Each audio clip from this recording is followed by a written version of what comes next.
1 in 3 Australians will need additional blood throughout their lifetime. However, only 3% of Australians are active donors.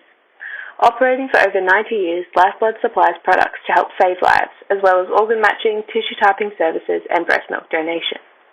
Through this social marketing plan, marketing efforts will attempt to address the problems facing Lifeblood, but demand is greater than supply. So next we have the previous initiatives.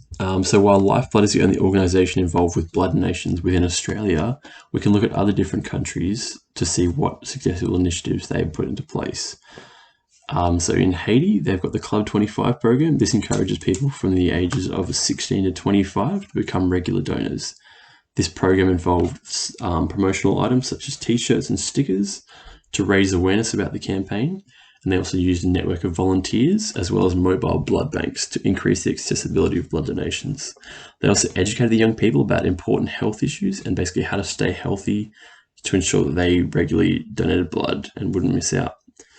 Another initiative is from Sri Lanka, where they introduced a unique system of donor cards. This was based on commitment. So as soon as you donate blood, you get given a card. It starts at red, then it goes to silver, gold, and platinum. And that just depends on how often and how many donations you've done.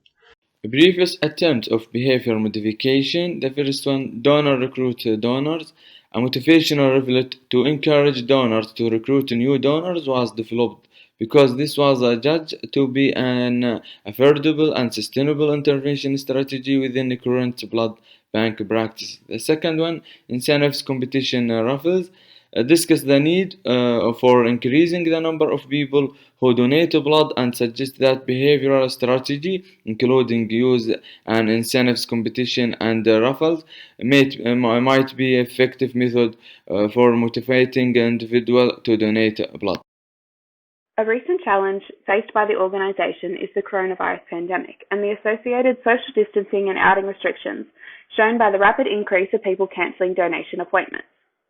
Another challenge for donors is the fear of the process of donating blood, including adverse reactions. Recent studies have shown that when donors experience negative reactions, return rate is reduced by 27%. The extensive eligibility criteria also acts as a barrier for some willing Australians. However, it is necessary to ensure the effective collection.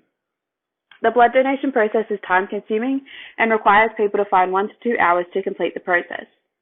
Another challenge faced by Lifeblood is the concept of social loafing, describing the tendency of individuals to put forth less effort when they are part of a group, as responsibility is shared and there is less pressure on the individual.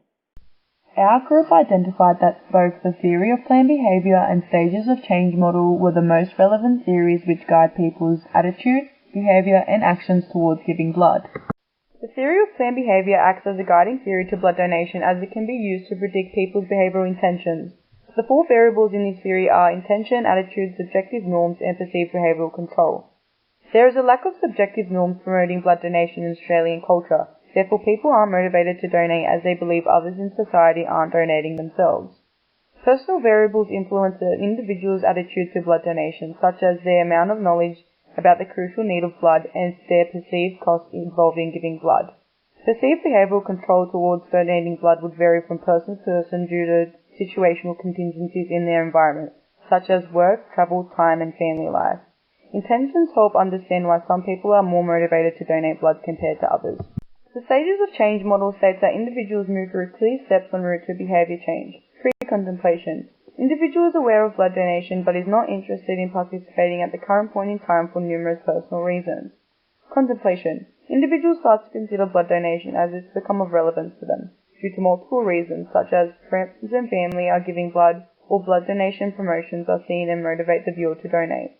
Preparation. Decision is made to donate blood. Individual is now putting in measures such as taking off time from work, setting a reminder on their phone of the donation day, and checking with their doctor to see if they qualify to donate blood. Action. They go to the blood bank, blood donation van, or hospital or medical centre to donate their blood. Maintenance. To continue their regular blood donation every 3 months, individuals set a reminder for when it's time to donate again. They register a subscription that sends email or text reminding them when they can go back to donate. It is easy to see how the different donor types fit into the stages of change model. We want to focus our attention on the lapsed donors who find themselves in the relapse phase. Relapse is not a stage, but an experience. Lapsed donors are the ones who used to give blood but not anymore. They are in a situation where they must repeat one or more stages in order to develop a donor identity. Relapse is the phase where donors can learn and reflect on their own strengths and weaknesses and develop a plan how to overcome issues they have as something they have experienced before through them of blood donation. By applying an individual approach as described in the 10 processes of change in the trans-theoretical model, can the perceived barriers be overcome and progress be made towards a lasting donor identity. Focusing on lapsed donors is also a cost-effective way to get more people to donate because there is no initial cost of recruitment as they are already in the database and they are also convinced of the goodness of the behavior. This concludes our background information, and we will now introduce you to our social marketing campaign. Barriers to the target market, perceived inconvenience and lack of self-efficacy. A study done by the Australian Red Cross in 2020 found that viewing blood donation as an inconvenience is one of the biggest barriers that causes Australian donors to lapse. Lapsed donors expressed that the ease of getting to a donor centre, finding the time to donate again, the time it takes to find the closest centre and make a donation, and the difficulty in finding an available appointment were the commonly reported barriers to donating again. Therefore, time costs, lack of accessibility, and perceived inconvenience reduced donors' self-efficacy to donate again. The benefits for the target market are: blood donation gives donors many benefits such as maintenance of a healthy heart, liver and weight and reduces the risk of cancer.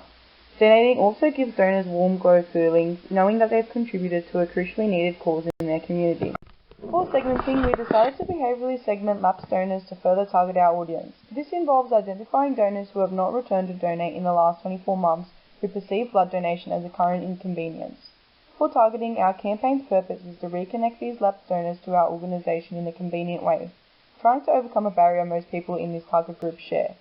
It's a digital media campaign, so it can realistically reach all lapsed donors.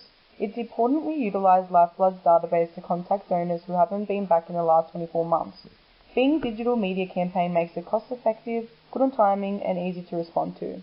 With tech advancements, the campaign can be personalised for each donor, including their name and last time they donated. With positioning, we hope the target audience views our campaign as a helpful approach to overcome barriers. We'll use mobile geographical information to track lapsed donors. The purpose in this is, if they've moved, we can send them the nearest blood donation centre and what appointments are available for them to book. Hopefully by addressing time costs and lack of accessibility in the campaign, they will perceive blood donation as less inconvenient, improve self-efficacy, and be more inclined to reconnect with us. Goals, belief and knowledge objective. SMART goals. Get 250 lapsed donors to reconnect with our organisation through our campaign within the following term after its launch. Get 50% of lapsed donors that reconnect to indicate they are considering donating again, within 2 weeks after campaign's launch. Behavioural belief and knowledge objectives. The campaign aims to not only reduce inconvenience but to strengthen their self-efficacy regarding blood donation, as the campaign is convenient, on a device they constantly use and provides them with accessibility. Behavioural objectives. To get lapsed donors to reconnect or reply to our text campaign. Knowledge objectives. We want our target audience to know that we understand and appreciate their barriers when donating. Belief objectives. We want them to feel that they aren't pressured to blood donation, as it is a personal process. The first idea we tested was a midstream intervention, where we thought to train the people who run the blood donation centers in motivational interviewing. New research suggests that motivation interviewing, which is a method used in psychology with open-ended questions and reflective summarizing, can be effective in as little as 5 minutes. The aim of MI is to stimulate the client's desire to change, work through their ambivalence, and give them the confidence to do so. MI interviewing would have added a more emotional component to an otherwise very technical procedure. However, the pre-testing response was that the idea is too costly to implement because it meant staff training and not addressing the current shortage of blood supply, so not timely enough, and therefore was rejected. This strategy was aimed to play on the concept and use of the word bloody, as an Australian slang term but also as the primary focus of Lifeblood's mission. This campaign used visual representation to discuss the importance and need for more to donate. Upon pre-testing, this strategy came across to consumers as aggressive and forceful through the language selection. Due to the sensitive nature of donating blood, such an aggressive approach may deter rather than encourage. Others view this message as straight to the point with a clear call to action and striking visuals. However, this campaign failed to address any of the key barriers for the target audience, such as perceived inconvenience. Therefore, this strategy was not selected. The broad strategic direction for Lifeblood is to reconnect with our lapsed donors who have failed to overcome the barrier of perceived inconvenience. This will then move the lapsed donors from the relapse stage in the stages of change model and push them into the pre-contemplation or contemplation stage of this model. This will be addressed through adjusting the 7 elements of the marketing mix. Product, social product, the behavior being sold to the target audience of labs donors is reconnection with lifeblood. Product strategy, core products benefits, helping others through engaging with the donation process. Actual product, behavior, what the product is. We are specifically asking for connection with lifeblood, reply to our text message, augmented, tangible objective and services, donor card, keyring with blood type, text message, thank you. The cost of adopting our desired behavior for the lapsed donors is the time and effort it takes to reconnect with lifeblood, like taking the time to go to our website or making a phone call and scheduling an appointment. The physical discomfort in our current strategy might not be real, but the person is likely to remember a discomfort they had experienced before, and they must find the courage to overcome this emotion. They might also feel embarrassment as they have lapsed before in their good intentions and they don't want to be reminded.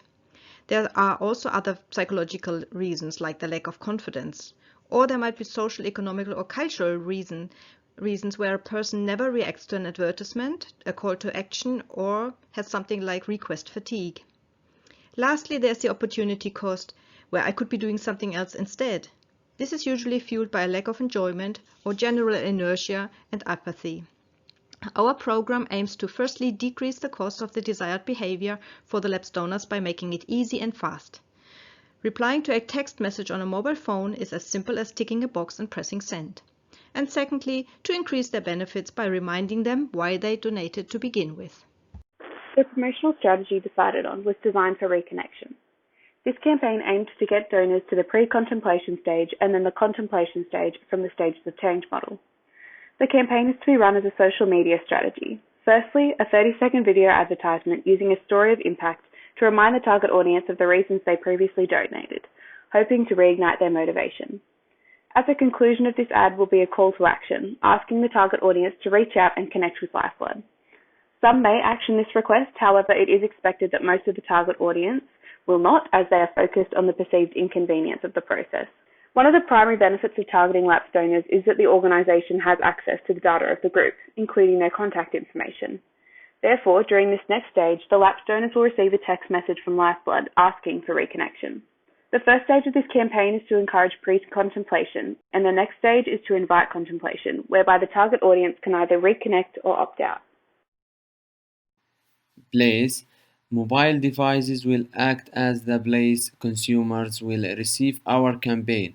So it's crucial we ensure that both the text message and social media campaign are accessible on all devices and adaptable to mobile.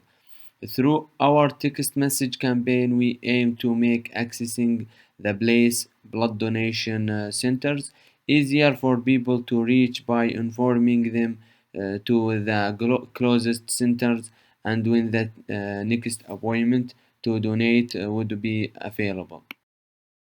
Next, we have the stakeholders of the service. So we've got the donors who obviously donate blood, or they may have also lapsed from donations currently. You've got the nurses who administer the blood donations. You've got the community, which is a larger group of people, so mainly be the patients that receive the blood, but also their family and friends that would benefit from that. You've got the colleagues, so partners of the Red Cross might be the government or other non-for-profits that are involved with the service. So we've got the physical evidence, also called the exchange. So this might include the Lifeblood employees who've reached out to the lapsed donors, and those who contact regular donors and lapsed donors. So you've got the Lifeblood logo, as well as blood donor centers and mobile blood donor centers, as shown in the photo. And another piece would be the text messages that we're sending out to the lapsed donors. The Lifeblood name comes up when you get the message. Process. The purpose of the campaign is to simplify the process of blood donation through overcoming the barrier of perceived inconvenience for the target audience. This is achieved through the text message which reach out to the target audience, making the process of reconnecting with organizations simple and through their mobile device. So in summary, the donation of blood is an extremely important and life-giving gift. While it is much needed in Australia, donor numbers are not increasing, and this is a huge issue. Through this campaign that Lifeblood is creating, through increased awareness as well as further texts and such to lapsed donors, we can help to increase those numbers again and reach out to those who may have been forgotten, leading to increased social good as well as many lives saved. Thanks for listening.